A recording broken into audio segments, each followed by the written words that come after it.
In a huge victory for those of us who care about living in a decent environment this week, a federal judge issued a stay in Donald Trump's decision to go ahead and fast track the Keystone XL pipeline here in the United States.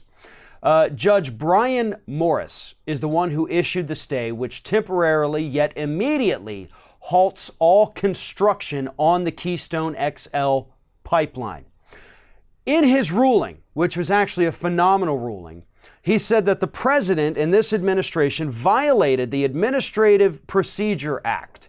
And what that means is that there are certain procedures that a president or any cabinet department has to go through before approving a project. They have to look at the risks, they have to look at the benefits, but they also have to look, in terms of risk, at climate change and environmental impact.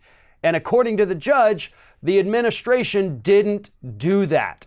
And when they said that, the environment will be just fine from this, they provided no reasoning to give that specific analysis. Like, why is the environment going to be fine? You didn't tell us that. You just told us that everything's going to be cool, so we should just go with it. That's not exactly how it works. And so you violated the rule that was put in place to make sure that everybody knows exactly what this thing is going to do, regardless of what this thing happens to be.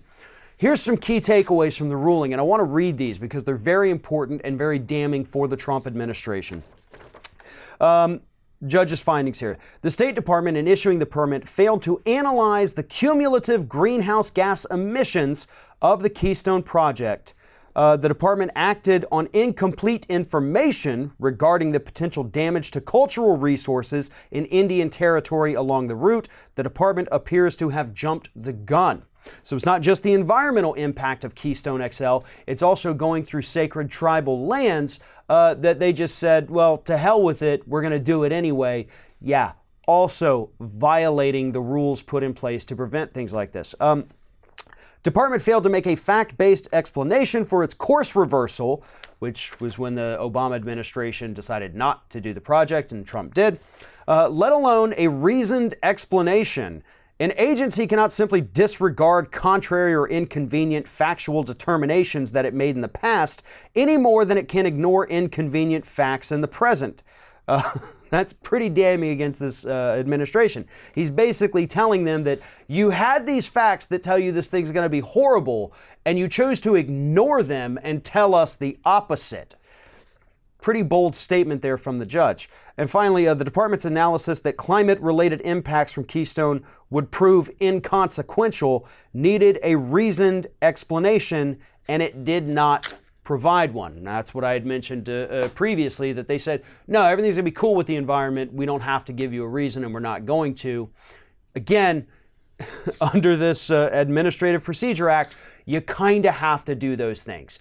The bottom line is that this administration did not do their due diligence. They lied to the American public. They lied to their own cabinet department in approving the Keystone XL pipeline, which will do nothing to help Americans with their energy independence. All that oil's coming from Canada down to the Gulf Coast to be sold overseas.